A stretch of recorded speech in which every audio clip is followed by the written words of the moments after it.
Good morning, everyone, distinguished participants. I am Richard Kelly, and I will be your co-moderator for this interesting session today. Tourism offers a novel experience, whether it be the breathtaking biodiversity and seas of Latin America and the Caribbean, or the iconic cities, stunning landscapes, and historical monuments of Europe. The fact is, tourism is the lifeblood of many economies. The COVID-19 pandemic has affected all economic and social sectors around the world, especially the tourism sector.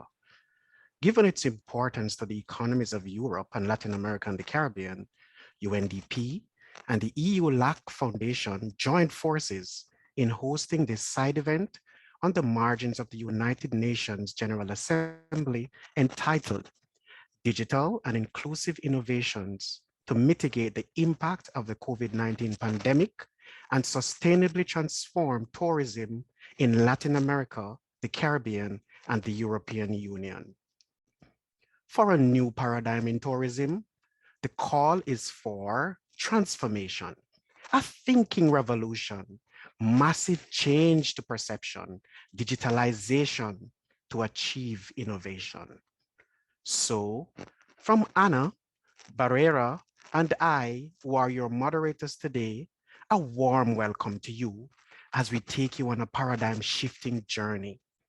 We are joined today by 6 inspiring and knowledgeable speakers, 2 of whom will pique your interest with their opening remarks, and the other 4 will share their thought-provoking responses to pertinent questions during the panel segment.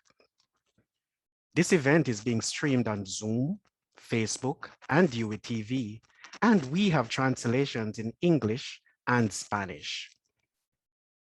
So, without further ado, it is my pleasure to welcome Mr. Luis Felipe Lopez Calva, Assistant Administrator and Regional Director for the Bureau of Latin America and the Caribbean of the United Nations Development Program, to bring remarks. Thank you very much, Richard. Good morning, everybody. I want to start by extending a warm welcome and our gratitude to Her Excellency Clarice Modeste Corwin, Minister of Tourism and Civil Aviation, Climate Resilience and the Environment in Grenada, Mrs. Natalia Bayona, Director of Innovation, Education and Investments at World Tourism Organization, Mrs. Misa Lavarille, Policy Officer for Tourism, the European Commission Directorate General, Internal Market Industries, Entrepreneurship and SMEs, and Mr. Robin Russell, First Vice President of the Jamaica Hotel and Tourist Association. I want to send our gratitude also to all of you who are joining, and I want to start by giving a special a welcome and a sign of gratitude to our colleague and friend, Leire Pahin, President of the EU-LAC Foundation, because she has trusted us to start this series of events, which are part of a firm, strong, solid conviction for collaboration to try to help countries recover and build a better future in our regions. It's really, really a pleasure to work with your team, Leire, and thank you for that. The COVID-19 pandemic has affected all economic and social sectors around the world. Tourism, as Richard in a way already mentioned, involves 2 aspects that COVID-19 pandemic most severely affected: mobility of people and personal interactions. When people want to go on tourism, they want to interact with others. And that's precisely what we couldn't do during the pandemic. So not surprisingly, it has been severely affected since March 2020.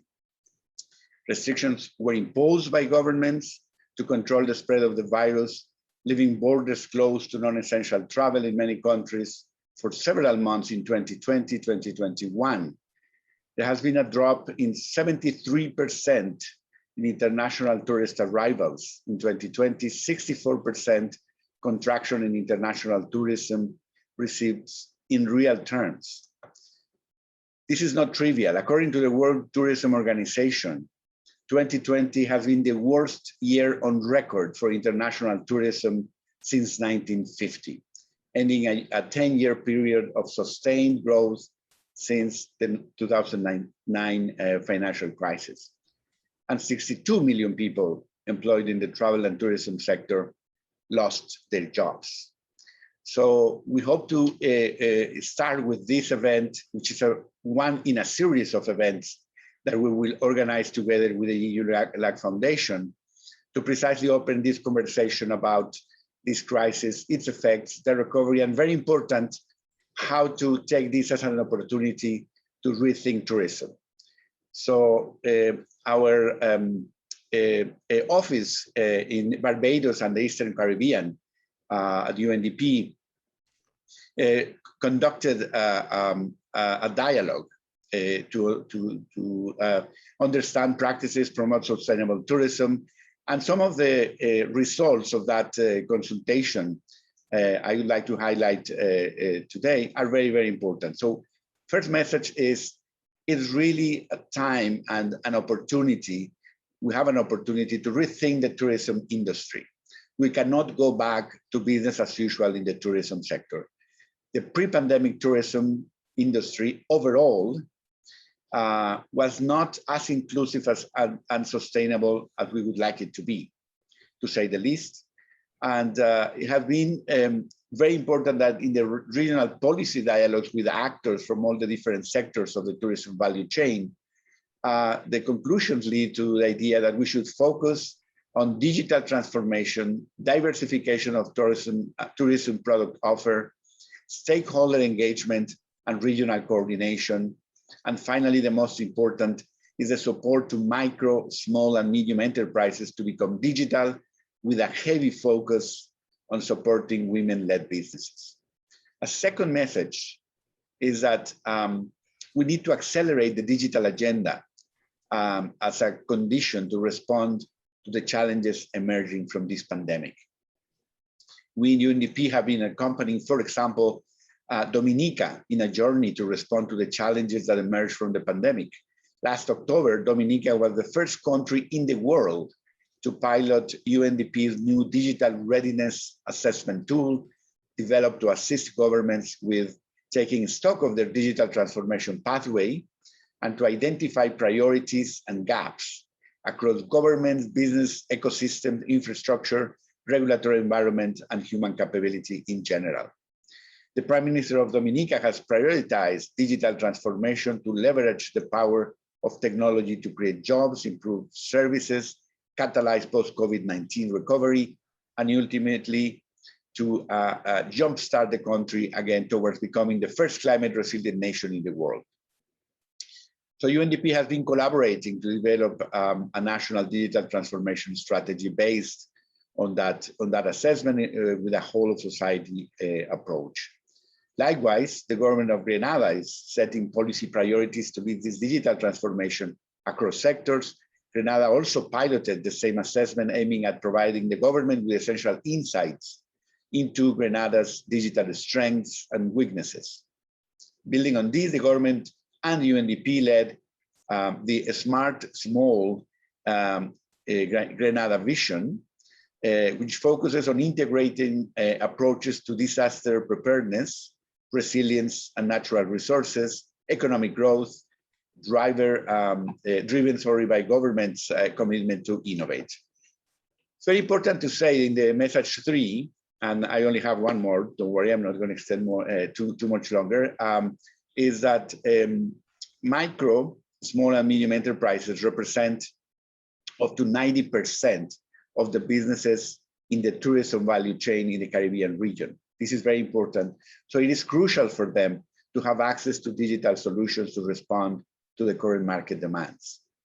So of course, micro, small and medium enterprises have been affected during this pandemic the hardest, as many of them had to fully stop operations for months, had limited or not existing access to digital solutions or to finance to sustain those periods without economic activity to respond to the current market demands. Within this context, under the umbrella of the Future of Tourism project, UNDP Barbados and the Eastern Caribbean designed a business adaptation program in partnership with the University of West Indies, Open Campus, and the Frankfurt School of Finance and Management.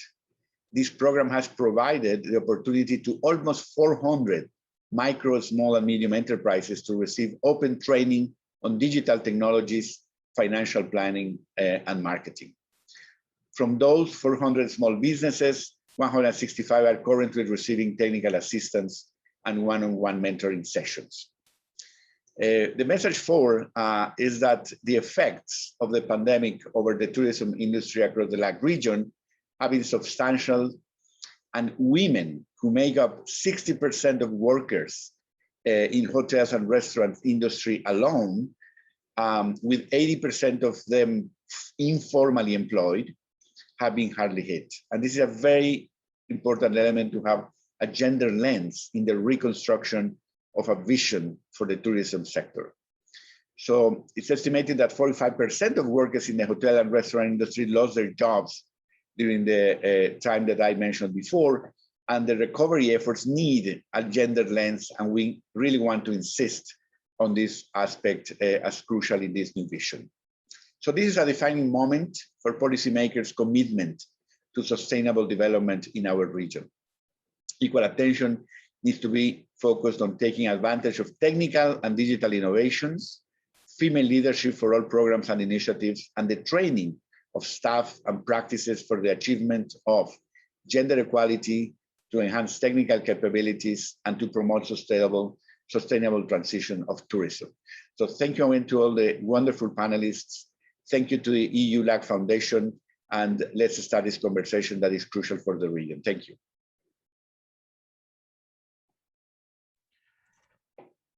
In the true spirit of tourism, noticed that in the regional director's speech, he hopped over to Grenada and Dominica. He rethink tourism, the digital agenda, creativity, and innovation. He stressed these important initiatives. I told you that Luis Felipe would pique your interest with the informative paradigm shifting opening remarks. It is equally a delight at this time. Thank you so much, Luis Felipe, for your opening remarks.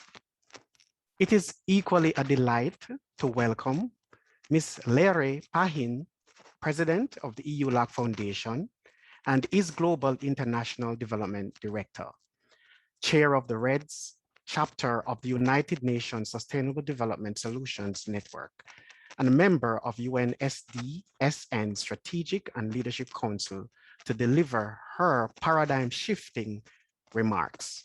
Over to you, Ms. Pahin. Thank you so much. Good morning to the European participants, and good afternoon to the Latin American and Caribbean people. Querido Luis Felipe, es un placer para mí, un enorme placer poder volver a participar en un side event, en un panel con mis amigos de UNDP, del Buró de América Latina y el Caribe, con el que tantas veces he colaborado y he trabajado a lo largo de mi vida profesional. Un enorme placer seguir trabajando juntos en esta asociación estratégica y, por supuesto, poder compartir esta tarde este panel. Excellency Minister Clarice Modest-Carwen, thank you so much for joining us, for your important participation. Estimada Natalia Bayona, estimada Misa Barile, estimado Robin Russell, queridos amigos y amigas. Empezaba este panel diciendo que era una enorme satisfacción personal volver a colaborar con el Buró de América Latina y el Caribe del PNUD en un contexto especialmente complejo, donde sumar sinergias y tejer alianzas es más importante que nunca.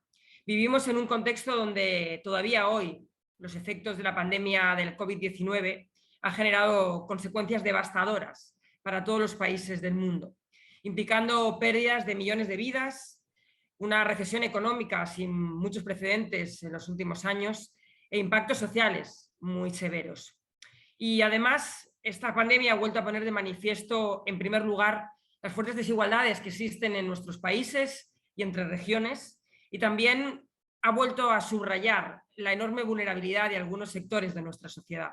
La pandemia, lo decía Luis Felipe, ha golpeado especialmente a las mujeres, que seguimos estando en primera línea en la respuesta del COVID, en los hospitales, en el sistema de cuidado, y por tanto hemos tenido que soportar en nuestros hombros una vez más ese doble impacto de la pandemia, de la enfermedad, pero también de la responsabilidad y del cuidado. Hemos estado doblemente expuestas. Lo mismo ha ocurrido con aquellos niños y niñas de hogares que no tienen acceso a Internet y que no han podido seguir sus lecciones escolares, de aquellos hombres y mujeres que han perdido su empleo o que no tienen protección social. Y por eso es importante que hoy, una vez más, sumemos esfuerzos para salir de esta crisis fortalecidos y con una mirada especial a aquellas personas más vulnerables. En este contexto, como también se ha hablado, ha habido una fuerte crisis de movilidad. Una movilidad que ha afectado fundamentalmente a uno de los pilares económicos más predominantes en América Latina y el Caribe, pero también en Europa, y que ha tenido que ir adaptándose a las medidas de seguridad y de salud del COVID, como es el turismo. Un turismo que ha visto irrumpido claramente sus flujos normales. Hablaba Luis Felipe del récord de viajeros que habíamos tenido justo antes del COVID, y que ha tenido que ir adaptándose con turismo interno y poco a poco adaptándose a las medidas que nos hacían posible esa movilidad. Una crisis de movilidad que todavía hoy no ha acabado y que tenemos que tener en cuenta a la hora de poner soluciones innovadoras encima de la mesa. Como se ha dicho también, en el 2020 se registró a nivel mundial una caída en llegadas de turistas internacionales del 73% y una contracción del 64% de los ingresos por turismo internacional en términos reales.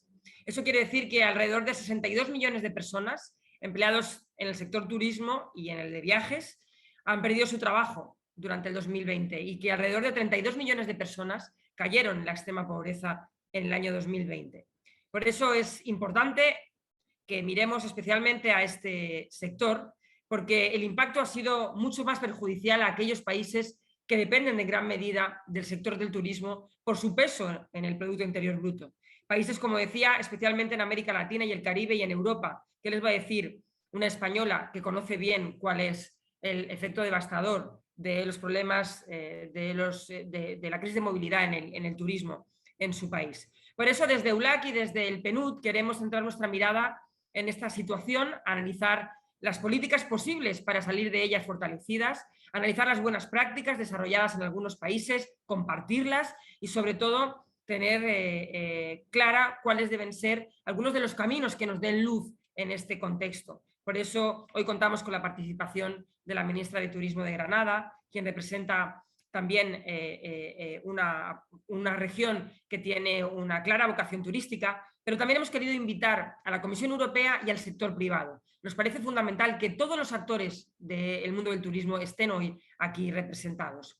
Es verdad que pese a estos impactos severos y todavía la incertidumbre que hoy tenemos, incluida el acceso a las vacunas de muchos millones de personas todavía y del acceso a los sistemas de salud, tenemos que mirar y tenemos que tejer una mirada positiva para intentar salir de aquí reforzados. Es una oportunidad también este contexto para generar cambios en la manera de actuar de los inversores, de los empresarios, de los empleados, de los clientes, de los viajeros y de los consumidores, y apostar por una salida clara hacia la sostenibilidad. Por eso también es importante la participación hoy aquí de la Organización Mundial del Turismo y de la Comisión Europea.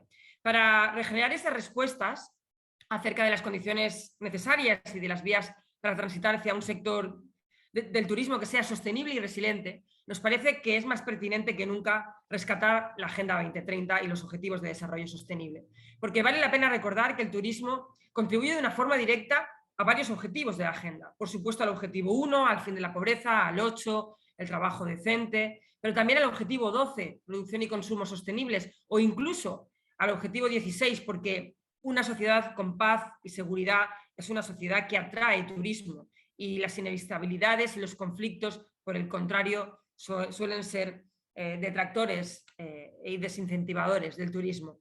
Por eso, si queremos hablar no solo sobre turismo, sino de turismo resiliente y sostenible, debemos tener en cuenta esos elementos, otros elementos de la agenda, ¿no? Como son la agricultura, la alimentación, la construcción, el transporte sostenible, las industrias creativas, etc. Y tampoco debemos olvidar los elementos culturales, porque la sostenibilidad del turismo también se edifica por la conciencia histórica de la población local, que ofrece su patrimonio y sus referencias culturales, que contribuye, por tanto, a la creatividad y al atractivo de los destinos turísticos. Es muy importante, por tanto, que tengamos metodologías y que apostemos por ayudar a los destinos turísticos a hacer más sostenibles sus ofertas y sus recursos. Para ello, SDSN y la Red Española de Desarrollo Sostenible ha editado varias guías para hacer más sostenibles los destinos turísticos, para hacer una autoevaluación y para identificar prioridades de acción para lograr esos 17 ODS, para impulsar y apoyar debates de cuáles son los prioritarios y cómo hacer más sostenibles esos debates turísticos.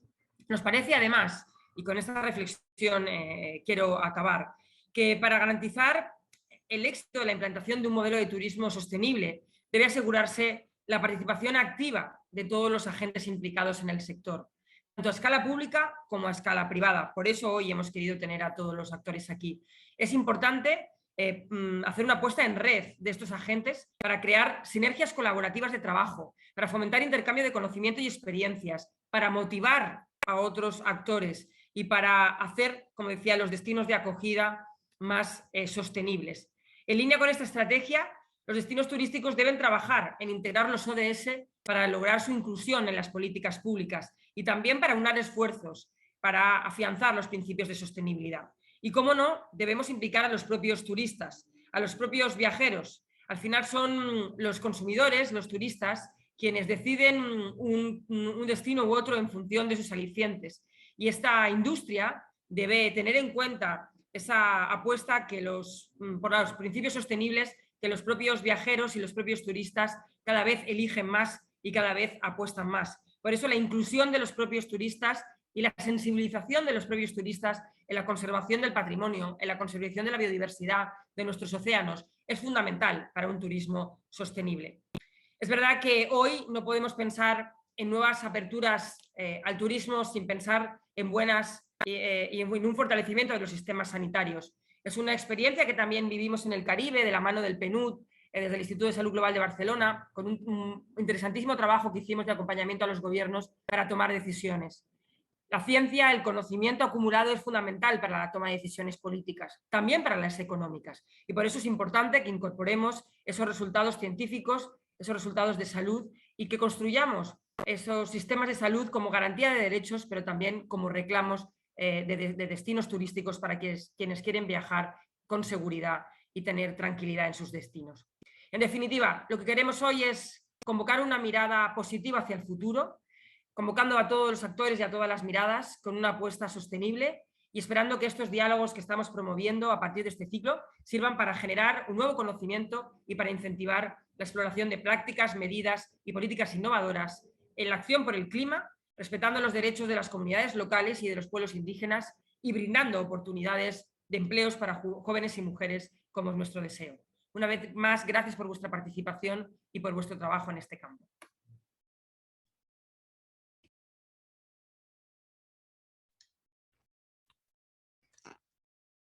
Generating change, partnerships, best practices, innovation, sustainability. Again, a paradigm shifting set of remarks made by Ms. Larry Pahin. Thank you so much for this dynamic opening remarks. Participants, I know by now your interest has been piqued by these excellent opening remarks.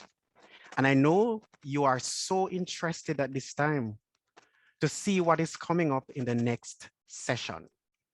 And this is why now I give the floor to my dynamic and energetic co-moderator, Anna, to take us through the thought-provoking panel session. Over to you, Anna. Thank you very much, Richard, for passing on the moderation to me. I feel honored to be part of this paradigm shift journey, as you have called it, Richard. And also from my side, I would like to extend a warm welcome to our distinguished speakers and of course the audience that follows us through Zoom, Facebook Live, UVTV and other channels. Luis Felipe Lopez Calva and Leire Pahin have underlined the severe challenges that COVID-19 has posed to the tourism sector, particularly to those countries that heavily depend from revenues from the sector, as well as entrepreneurs and all those employed in this branch. We also heard about tourism's tremendous potential to contribute to the achievement of the Sustainable Development Goals.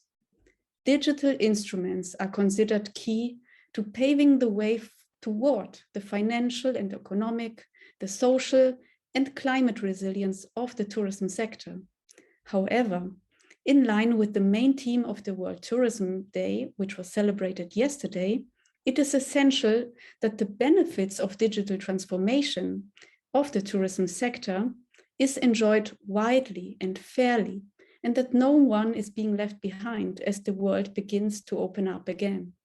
This is the reason why we dedicate today's session to inclusive digital innovation in the tourism sector, by means of this panel discussion with 4 distinguished speakers representing different regions, perspectives, and areas of expertise. What comes now is that I will present our today's guests, and I will direct some specific questions to them. After our discussion panel, we will open it towards the dialogue with the audience, which is following us with Zoom. And I cordially invite all the audience which is following us to formulate your questions to one of the speakers in the chat of our Zoom platform. At the same time, I solicit our distinguished speakers to keep your interventions and responses as short and up to the point as possible, so as to allow for dynamic and insightful interaction. Please now allow me to introduce to you, in the order of their interventions, our distinguished guests. First, we will have in our panel discussion Clarisse Modeste-Curwen. She's Minister for Tourism, Civil Aviation, Culture and Cooperatives of Grenada. Apart from her distinguished service as minister, she's also engaged in various civil society and philanthropic initiatives, which include, among others, leadership roles in the Grenada Medical Association, as well as the Foundation for the Prevention of Blindness, the Pan American Health Organization Assembly, and the World Health Organization. Second, we also extend our warm welcome to Natalia Bayona, who leads the innovation, education, and investment strategy of the World Tourism Organization. To put it shortly, her job is to identify the most disruptive startups and investment projects and connect them with member states and international corporations. She has developed various startup competitions and innovation challenges in support of entrepreneurs and pilots for safe travel. Likewise, she designed the Tourism Tech Adventures Innovation Forums and co-created UNWTO's Tourism Online Academy for the development of skills in the sector. Third, we also have on board Madame Kristi Alamutka. She's an expert on sustainability and digitalization, and she works in the tourism unit of the European Commission Directorate General, Internal Market, Industries, Entrepreneurship, and Small and Medium-Sized Enterprises. And fourth, but not last, we also have on board of this panel discussion Robin Russell. He's director at the Deja Resort since 2016 and is also first vice president at the Jamaica Hotel and Tourist Association. Before joining this tourist association, he managed and owned different restaurants and was also chairman of a transport company. So now I would like to start with welcoming Her Excellency Clarisse Modeste-Curwen. And I would invite you to give a short intervention of about 5 minutes. And it would be great if you could address in your intervention the following question that we have formulated. What national and regional strategies, investments, infrastructure, and policies are necessary to drive digital innovation in the tourism sector? Thank you very much, Madam Moderator. To Luis Felipe Lopez Calva, good morning to you, sir, and to all of UNDP and to my fellow participants in this panel and to all who are on this platform. It is indeed a pleasure for me to be here. It is an honor, and I want to thank UNDP for the invitation. But more so, I want to commend UNDP for the topic. So often we go to meetings and what we hear are lamentations about COVID-19 and how we are suffering. But today I see that we're celebrating opportunities that digitization can offer us and our peoples of the region and of the world to deal with the new normal and to look forward to a very vibrant, how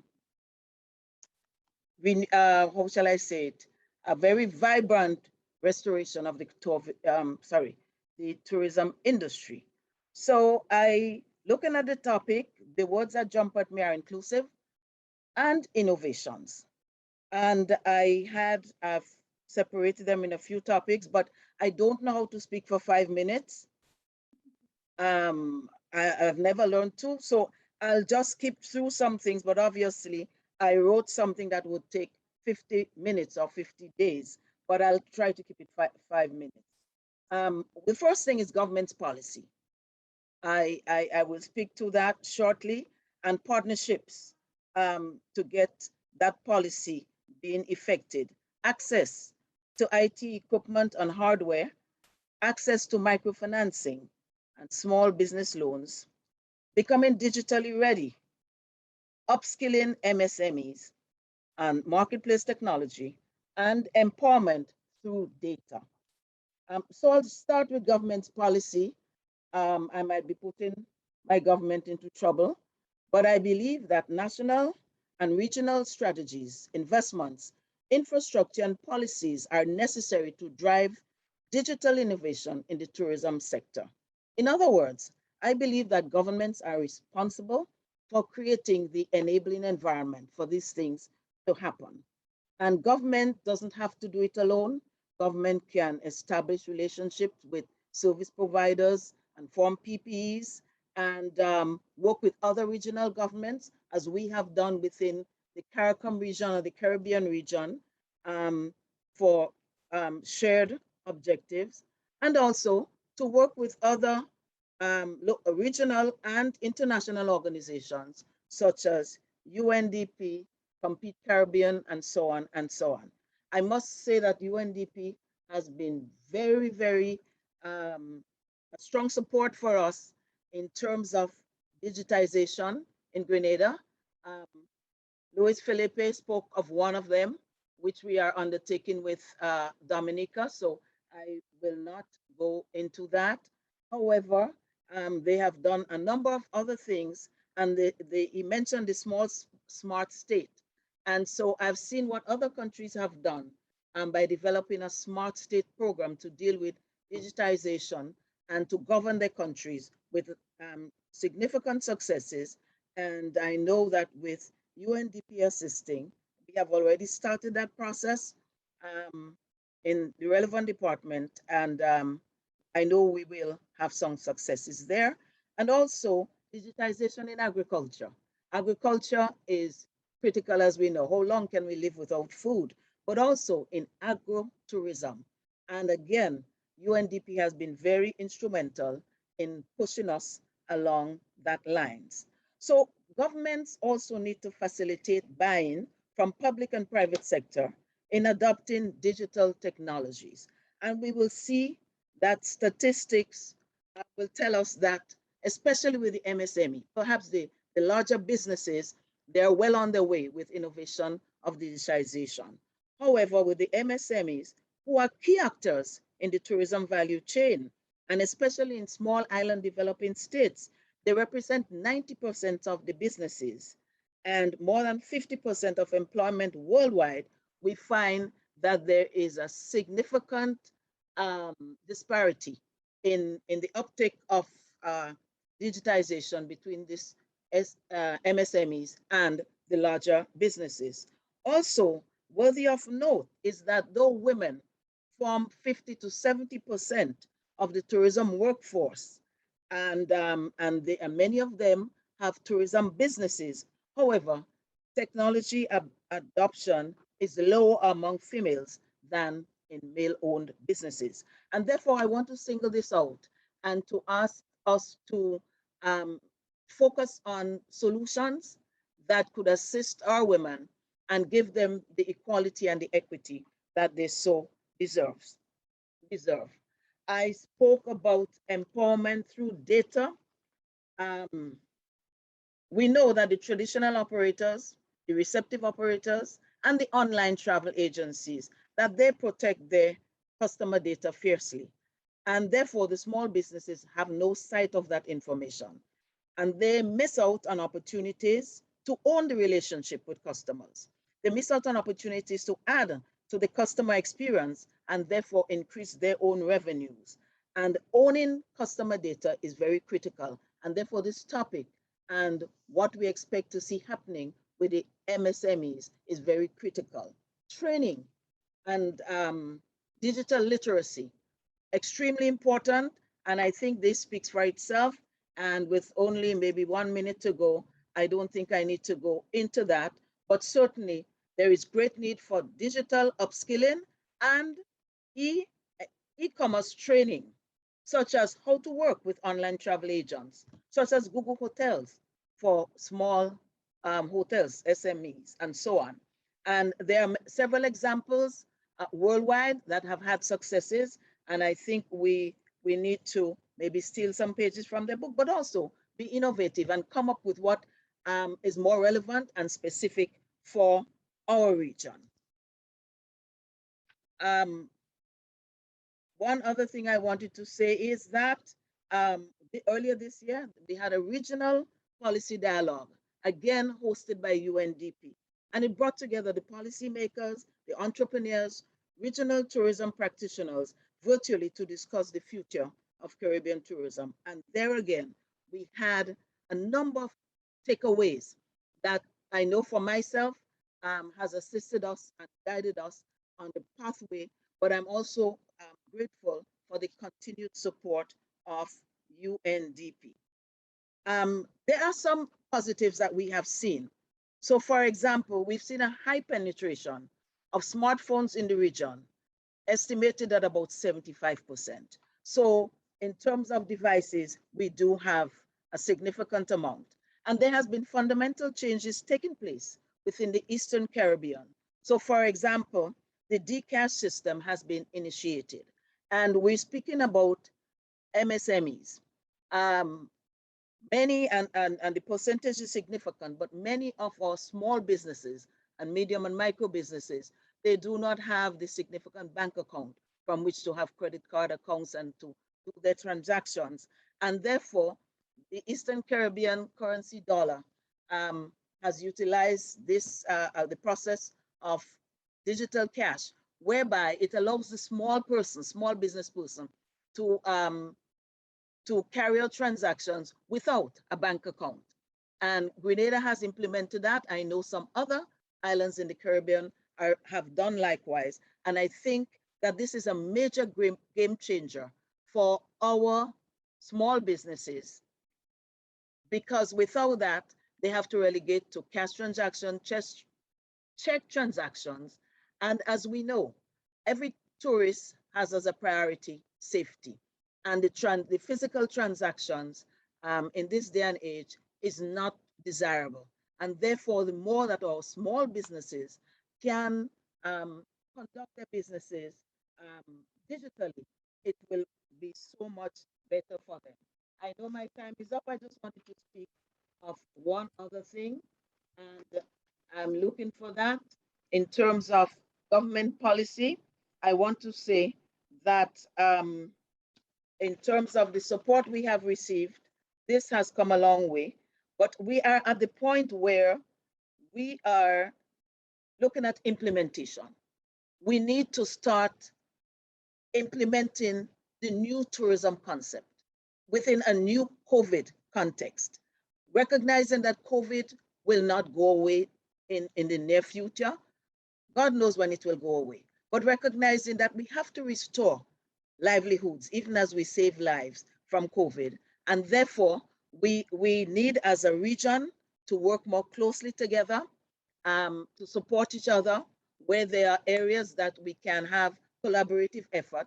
And then each one of us too can forge our own pathways as is relevant to our own peoples, so that indeed and in fact, we can have digital and inclusive innovations to mitigate the impact of the COVID-19 pandemic.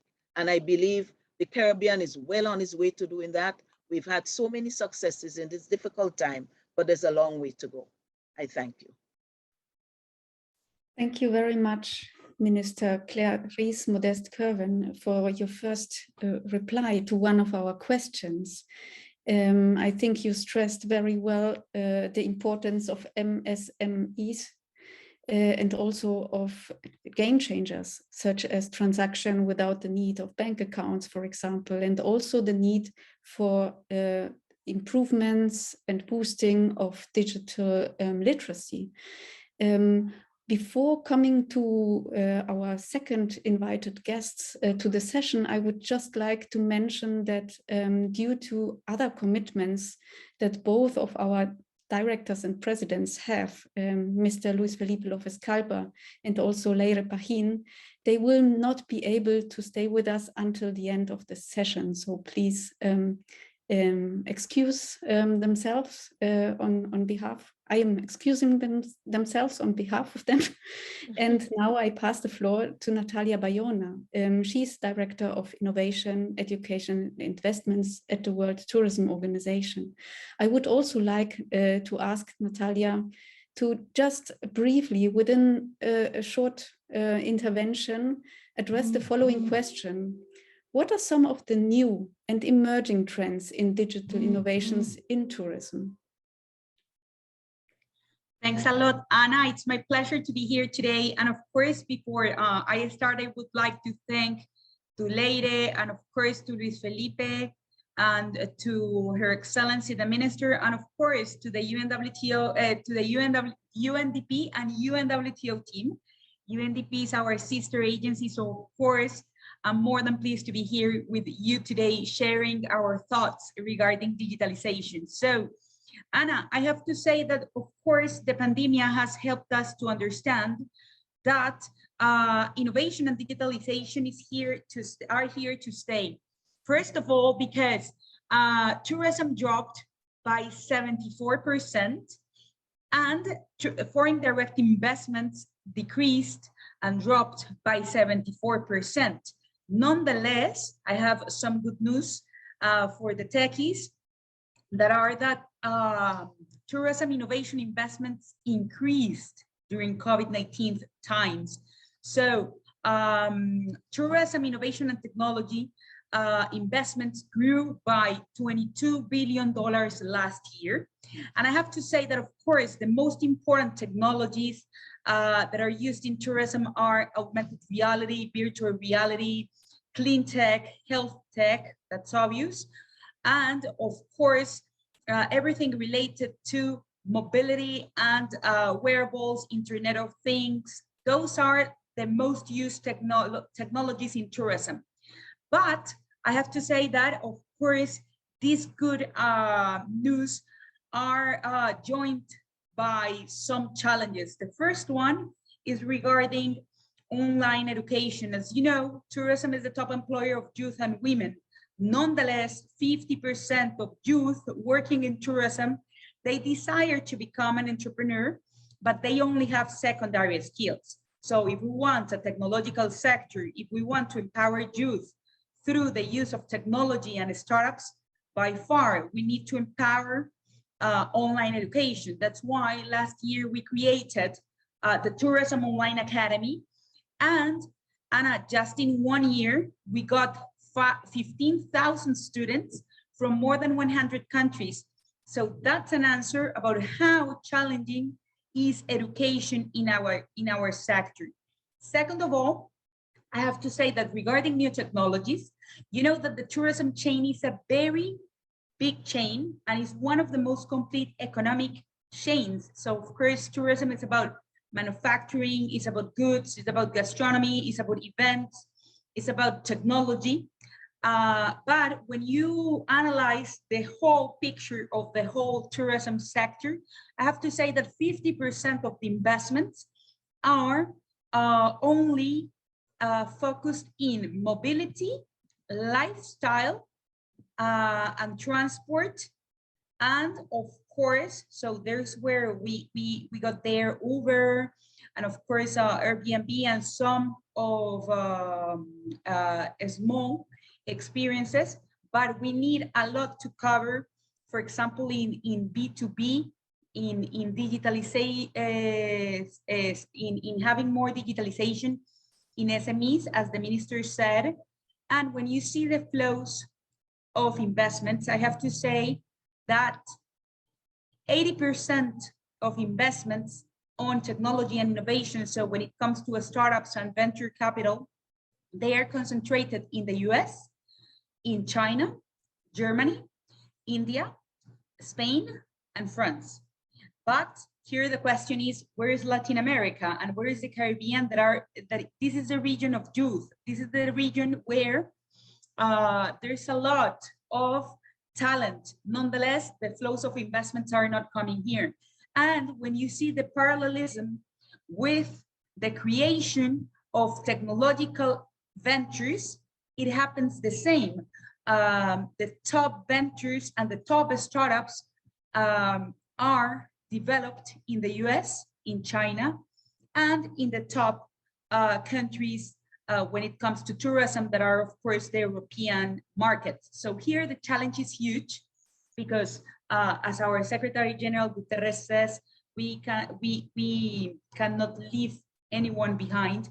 But for that, we need the power of online education to help youth to have new skills, update the skills, and update the curricula where deep technologies has to be mandatory in order to help them to create different innovations, and of course, to create the national and regional innovation ecosystems where those startups can feel that they can look for some public advice or for some acceleration supports through the private sector. And in that way, of course, we can recover the sector and rebound it again.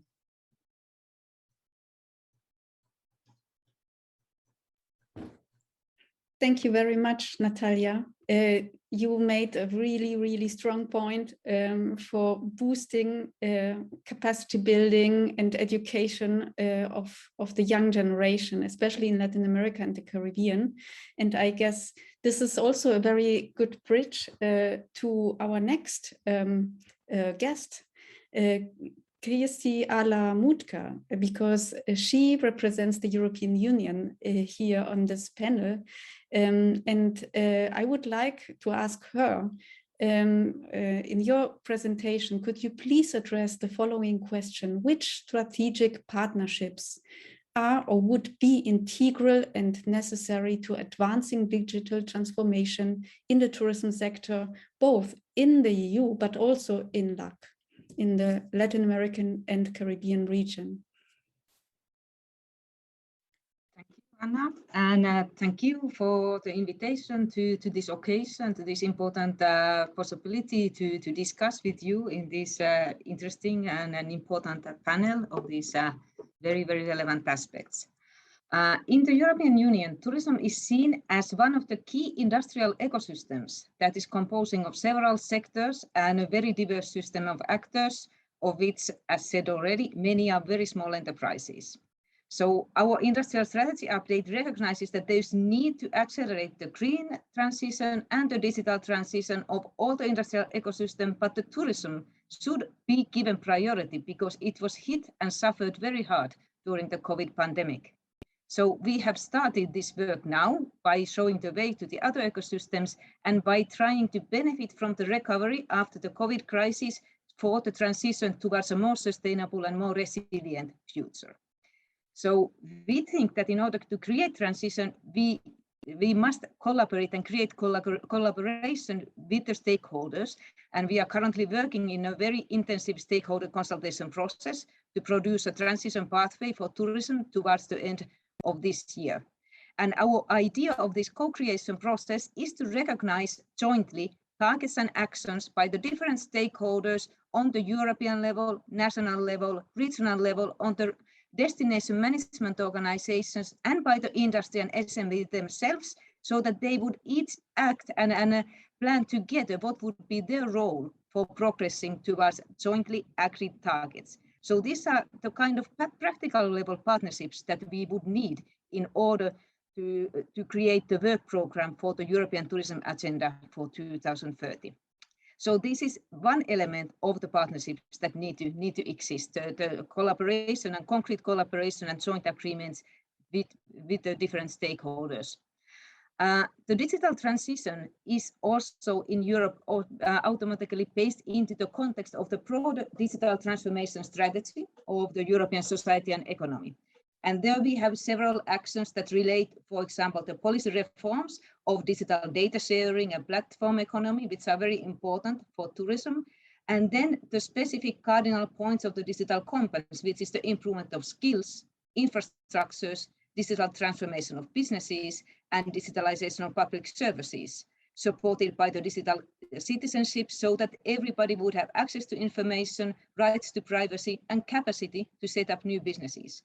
So all of these are, again, very relevant for tourism and for the digital transition of the tourism ecosystems. And special partnerships are developed for each of the key aspects. For example, partnerships for skills, for reskilling and upskilling the workers and SMEs.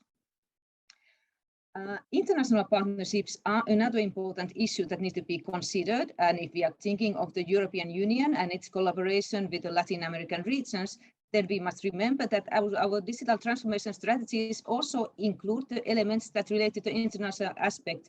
So the external cooperation instruments, regulatory cooperation, and research and education cooperation, among others, are elements how we are acting in partnership between the Europe and the Latin American region. There, for example, the research and education aspects could concretely be used for supporting projects in tourism and digitalization and development of tourism. And as a third aspect, I wanted to mention that we also see it very important on the practical level to support strategically the sharing of best practices. So in the EU, we have this thing, what we call European Capital of Smart Tourism Awards. So we select a few excellent destinations in a year which are showing sustainability, accessibility, digitalization, and cultural heritage best practices, so that we can make them visible, we can promote them, and then in the end create networks between destinations where they are sharing best practices. This is very important, this type of facilitation of best practice sharing, and there's a very good example on national level as well. In Spain, maybe you already know, they have the network of Destino Turístico Inteligente, which is actually a network of criteria for recognizing intelligent destinations that meet the criteria of governance, innovation, technology, sustainability, and accessibility. And this is supported by norms that have been agreed on national level. So this is, again, excellent way of supporting, taking up, and sharing of best practices strategically. And what is very good is that we can actually see that in Argentina, there is a very similar approach, Red Argentina de Destinos Turísticos Inteligentes, that has been, that is developing very similar approach. So this already proves that some examples that we have in Europe on national level could also be applied and used in Latin America. So basically, to summarize my aspect, I wanted just to say that it's very important to strategically build collaboration between the different levels of tourism actors for the joint digital transition. As a second point, the digital transition in tourism needs to be linked to the broader digital transformation policies and the partnerships developed in that context. And then it is important to establish strategic frameworks for best practice exchanges and take up by the tourism actors themselves. Thank you. Thank you very much, Madame Alamutka. I think you also gave us a very small but very important input into what is needed to create the ecosystems of which Natalia Bayona was also talking about. The ecosystems that are needed to really create the ground, to prepare the ground to entrepreneurs to be becoming engaged, to investors to become engaged. Public investments are needed and public services need to be improved. Skills, again, as Natalia also mentioned, and also our minister mentioned from Granada. And also you mentioned the need to create alliances and to learn from best practices and to create these networks among interesting destinies and all the actors involved. I think this is very important. And now I would like to also build a bridge to our fourth panelist, Mr. Robin Russell, the first Vice President of the Jamaica Hotel and Tourist Association, and also give him the floor of about 5 minutes. And please, could you address the following question? What role can digital innovations play in transforming Caribbean tourism and make it more inclusive?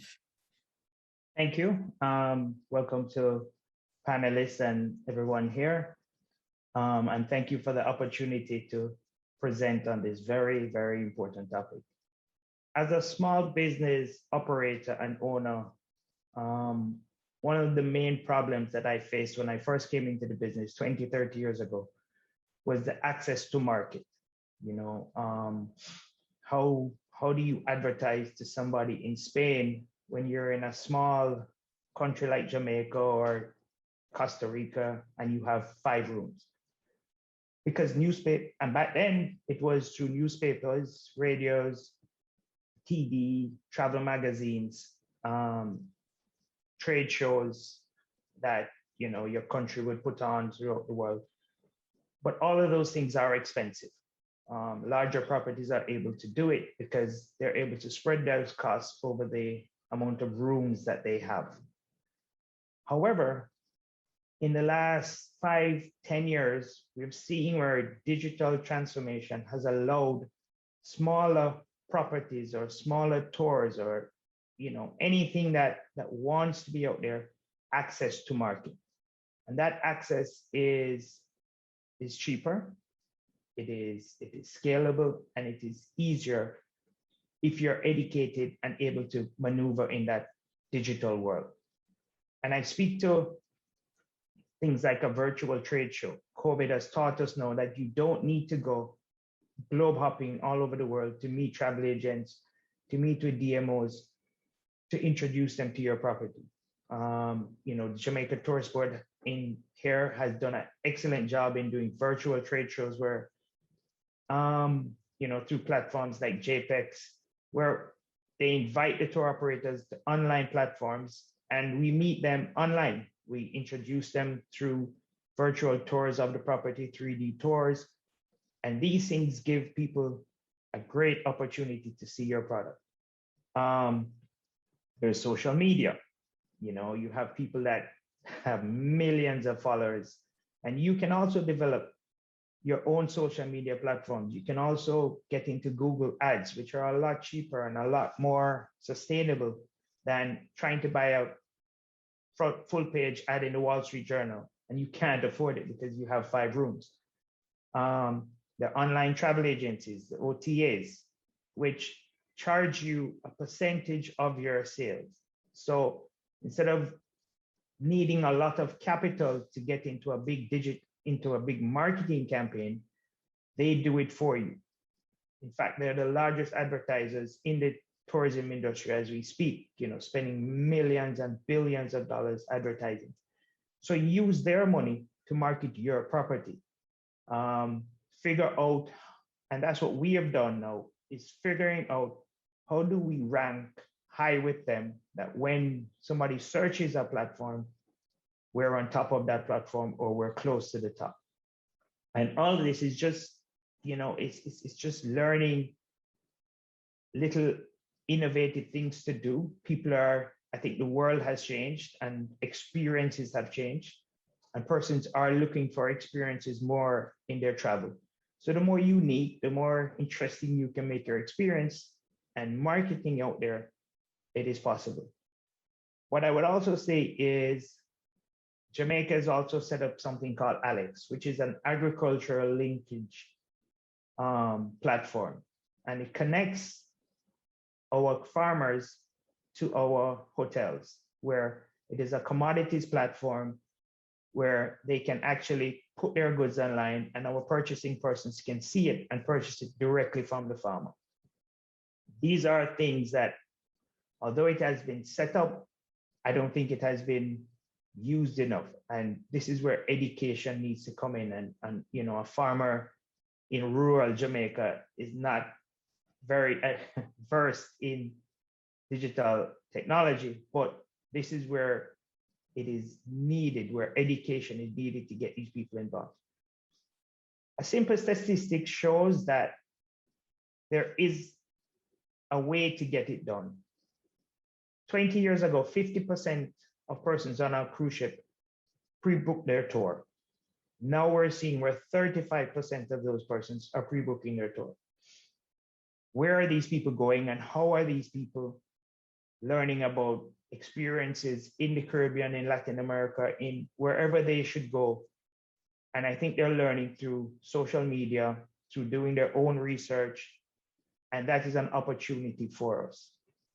What COVID has taught small businesses or small to medium-sized businesses is, do we want, we definitely want the middleman. We definitely want those persons that can go out and sell our property, but do we need them? And I don't think we need them again as much as we used to. 20 years ago, you used to have to speak to a cruise director or somebody to come into your restaurant and buy a beer.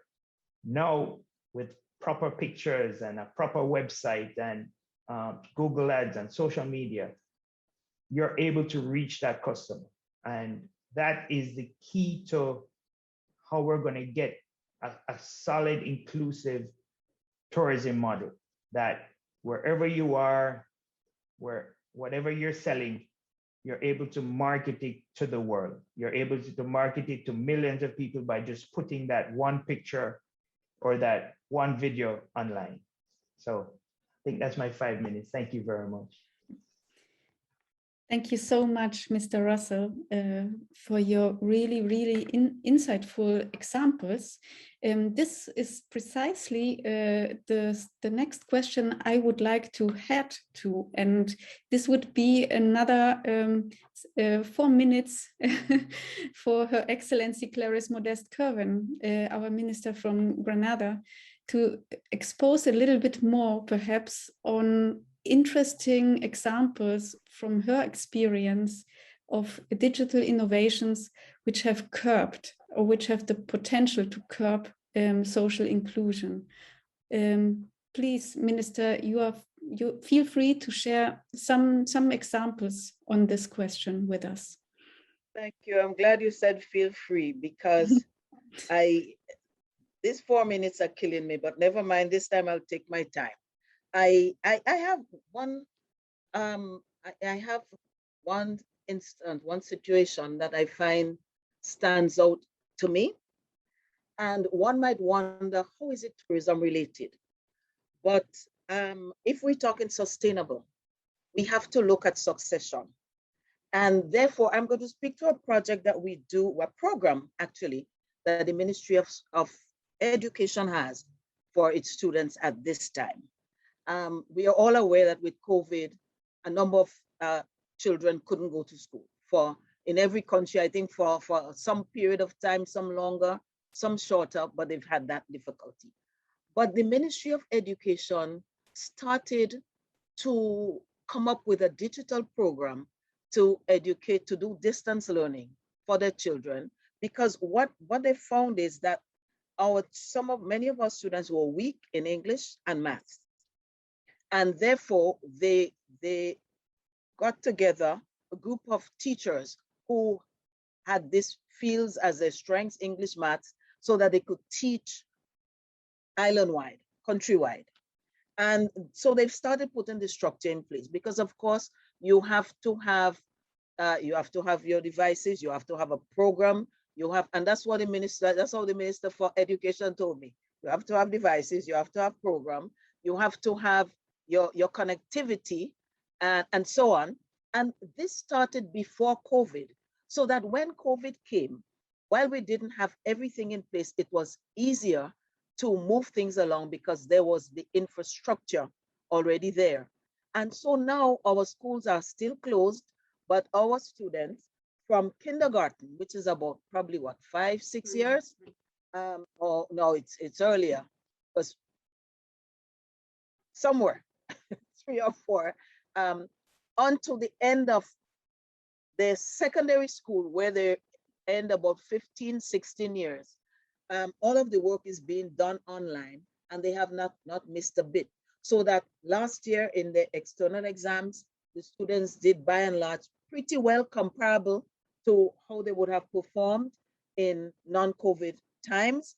And I feel very good about that, because a 14, 15, 16-year-old student can certainly teach his parents in a small business, a fisherman, a farmer, a street vendor, how to use digital devices and how to use that to their advantage.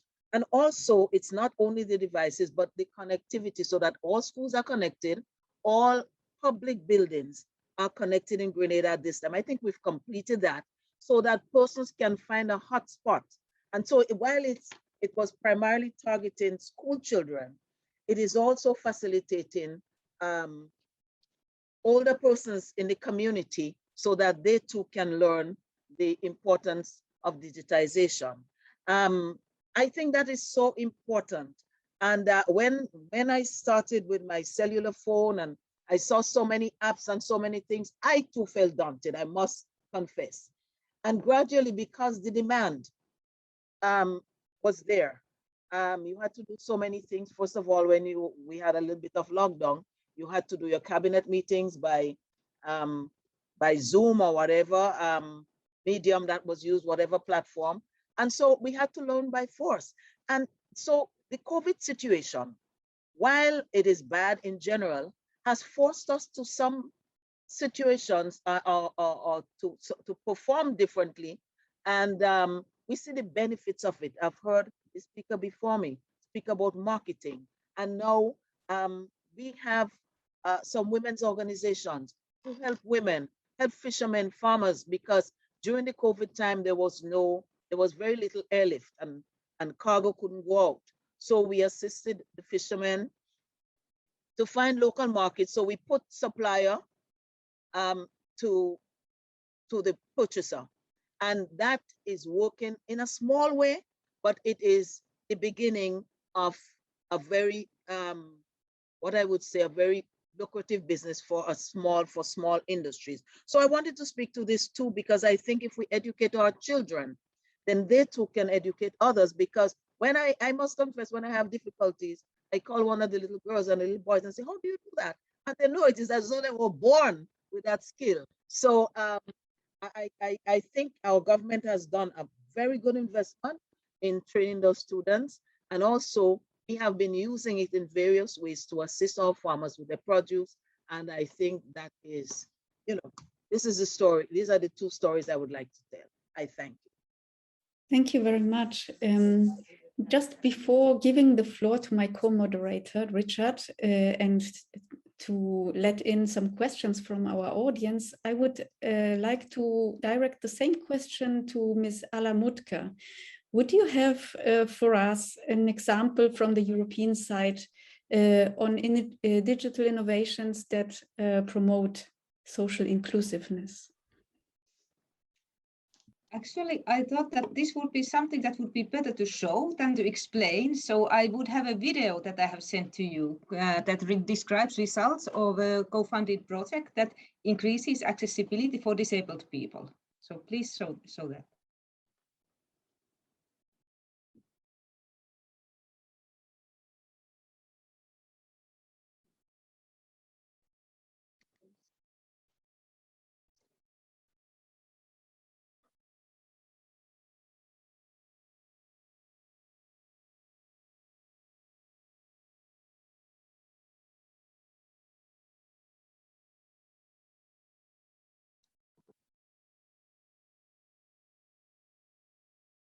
The sound is not audible.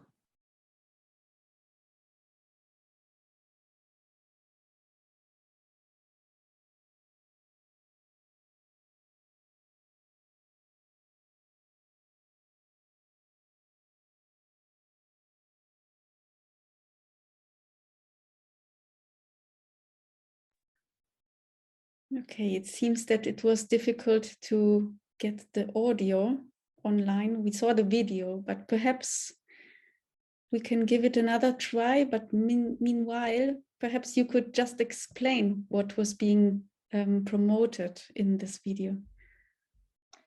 Well, yeah, if you can show it even better, but there we see, and this is a thing that we often think nowadays digital only as internet, but digital is still many other things as well that can be done with technologies. Here we see a technological solution that has been developed for disabled people to be able to, okay, now you will hear it. Yes.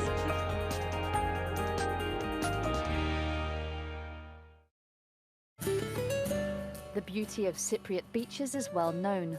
What is less common knowledge is how they are increasingly accessible for people with reduced mobility. Avros is paraplegic, and he uses an app to find these beaches adapted to his needs. Of course you need the pads because it's not easy to roll in the sand. You cannot roll in the sand with a wheelchair. Here, thanks to the European project Hermes 2, there are now ramps, rest areas and a remote-controlled wheelchair on rails.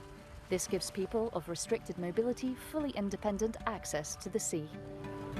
If you don't have equipment or machines like this, you need help from other people to get in the water.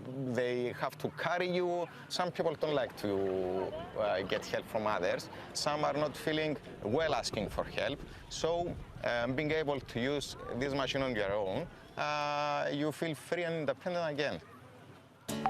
5 beaches in Cyprus and 2 in Syros in Greece are part of this inclusive tourism project. The total budget is just under €600,000, over 84% of which was provided by the European Union's cohesion policy. As well as access ramps and relaxation areas, the project offers 24 free-for-use wheelchairs for the sand and 7 sea-track chairs. These chairs are made of stainless steel to resist the marine environment.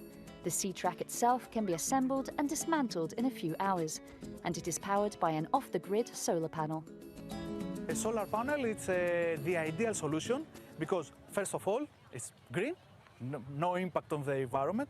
A second, we have to use the sun, not to depend on the grid. You don't want to stay out of power when a guy in a chair goes into the sea and the device stops because of loss of power. Another of the project's challenges was to convince the local authorities of the importance of investing in such facilities. George is in charge of the beaches here in Paralimni. He says they have boosted tourism in the area. The installation of these systems has attracted people with mobility issues, not only from Cyprus, but also from abroad. They're known about now, so people with family members with reduced mobility come here. This service that we provide is advertised and people are attracted by it and they come here for this reason. On average, 15 people with reduced mobility use these facilities every day.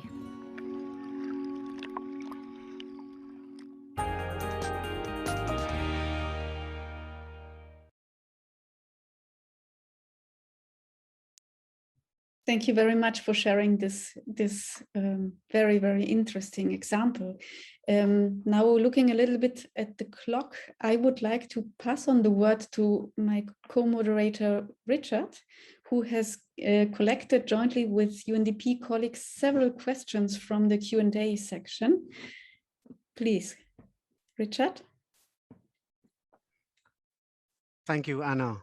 Our distinguished panelists have done so well that we will reward them with a few questions from the audience.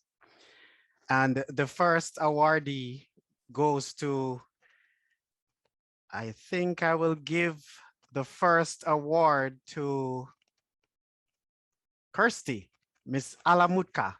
You are the first awardee.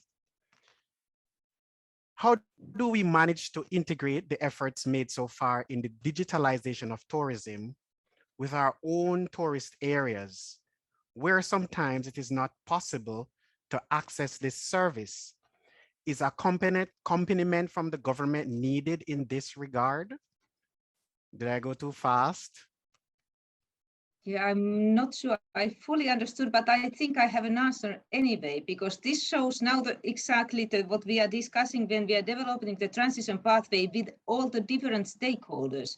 Because for example, digitalization of SMEs or whatever actor we are needed, it cannot be done only in one way. There needs to be a collaboration. In Europe, it happens so that there are some programs that are supported by the European Union, but a lot of actually what happens is done on the regional level.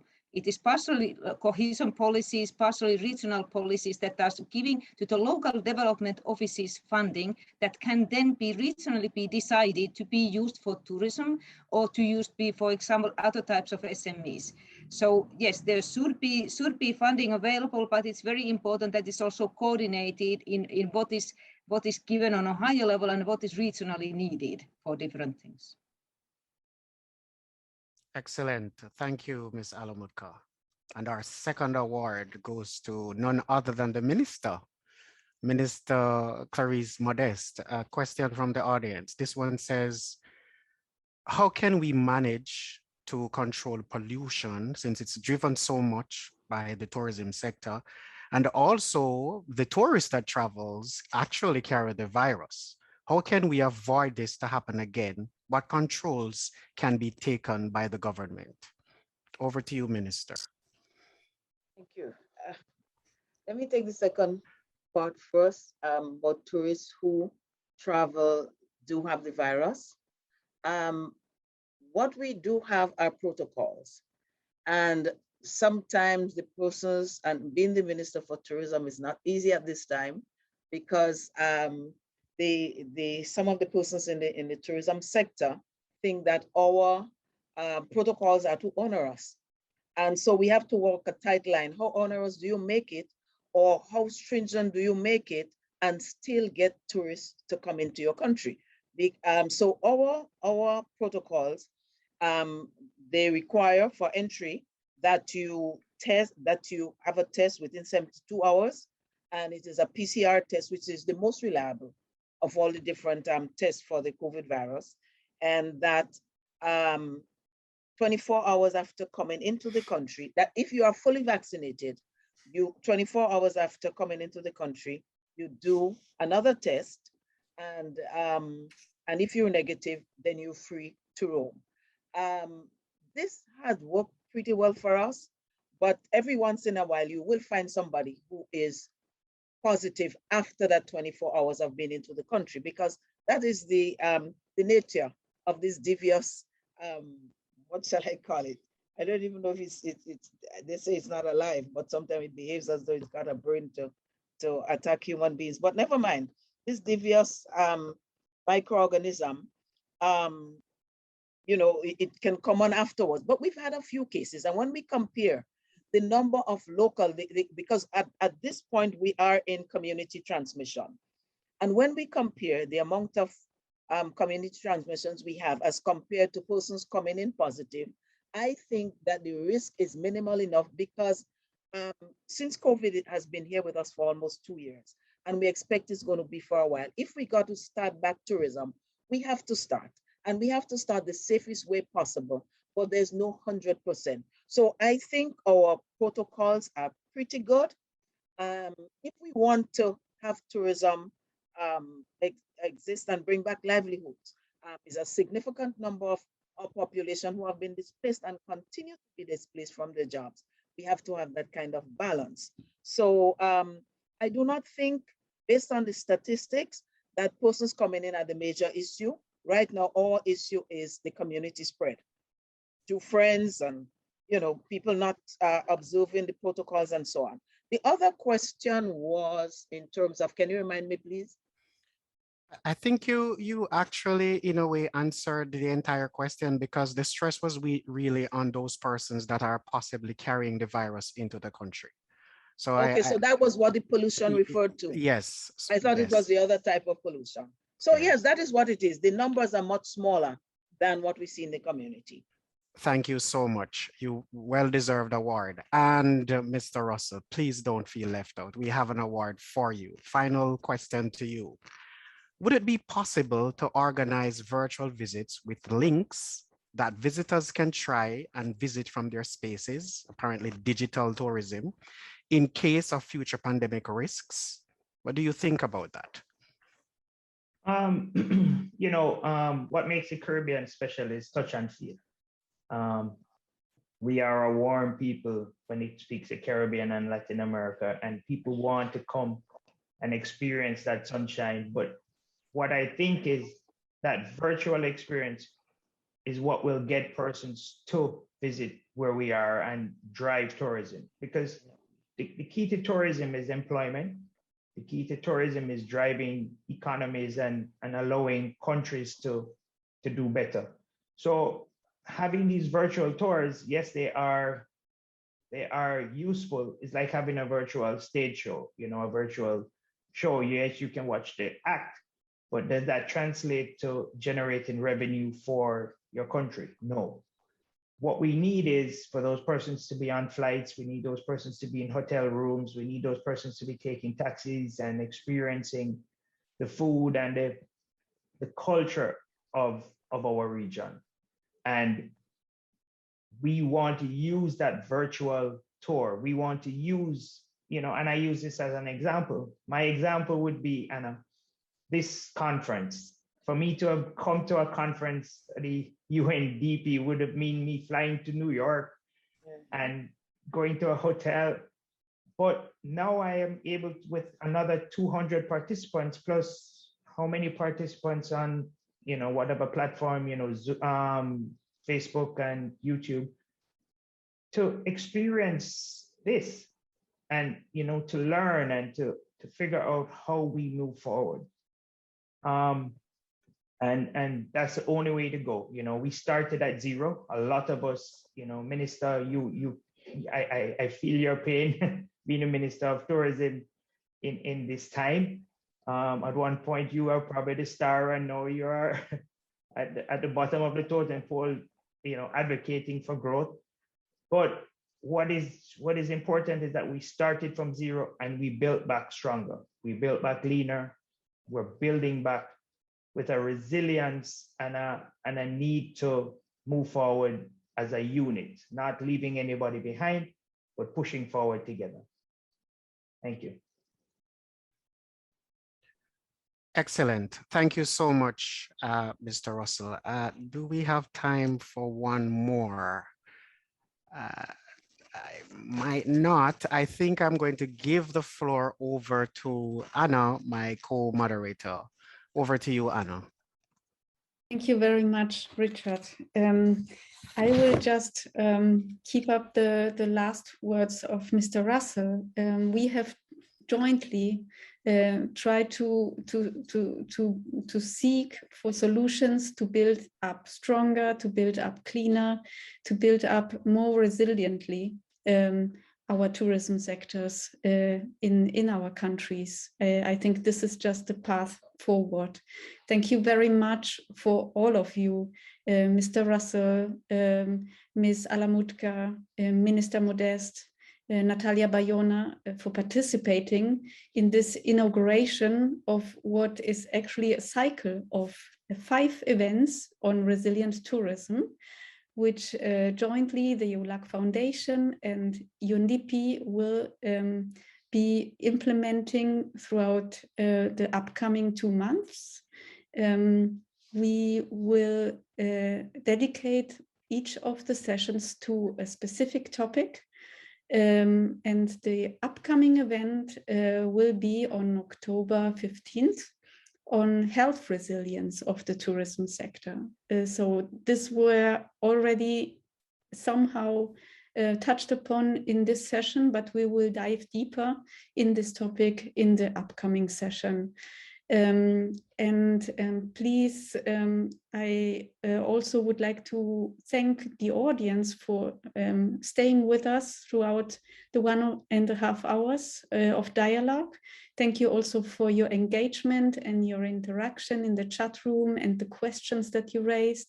Thank you also to everyone who is participating through other channels, for example, UBTV or Facebook Live. Please note that the recordings of all the sessions will be available also to the audience afterwards on the social media channels and the websites of UNDP and the EU-LAC Foundation. And also what we strive to do is to really filter all the important conclusions, examples, arguments, that and statements that the experts invited to the sessions bring forward. We will collect them and produce a policy brief as a result of this cycle of events. So there is a path forward, and I invite all of you to join us again in the upcoming sessions. Thank you very much for your attention, and please stay safe.